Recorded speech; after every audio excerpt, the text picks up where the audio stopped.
સુરતમાં ખટોદરા પોલીસે નોકરચોર આરોપીઓની ધરપકડ કરી. ખટોદરામાં કાપડના કારખાનામાંથી ડિલિવરી મેન સહિત 2 આરોપીઓએ 18 લાખથી વધુની કિંમતના કાપડની ચોરી કરી હતી.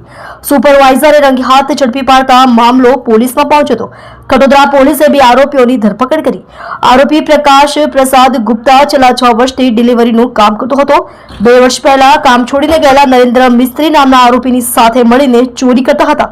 પોલીસે બંને આરોપીઓને 9 લાખથી વધુના મુદ્દામાલ સાથે પકડી પાડી કાર્યવાહી હાથ ધરી.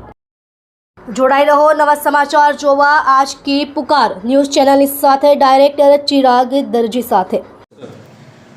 ખટોદરા પોલીસ સ્ટેશનની હદમાં પરમાનન્ટ ઇન્ડસ્ટ્રીયલ એસ્ટેટ આવેલ છે, જે એસ્ટેટમાંથી કેટલાક કાપડ ચોરી થતું હોવાનું કારખાનાના સુપરવાઇઝરે ડિટેક્ટ કરેલ. ચલણ વગરનો માલ નીકળતો હતો, જે પ્રકાશ ગુપ્તા લઈને જતો હતો. તેને અટકાવેલ.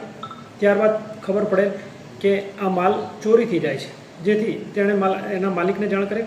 તેના માલિકને બોલાવેલ અને આ આરોપીની હકીકત મળતા સર્વેલન્સ સ્ટાફને જાણ કરતા સર્વેલન્સ સ્ટાફે તાત્કાલિક એને દબોચી લીધેલ.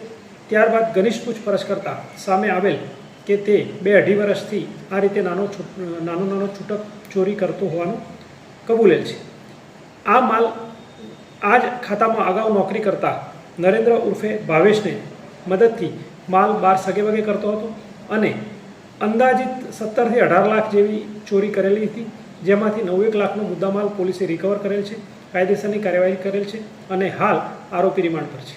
સર, જે મુખ્ય આરોપી જે છે ગુપ્તા, ત્યાં શું નોકરી કરતો હતો? જી, ગુપ્તા છે મુખ્યત્વે રિક્ષા ડ્રાઈવર તરીકે, ટેમ્પો ડિલિવરી બોય તરીકે કામ કરતો હતો.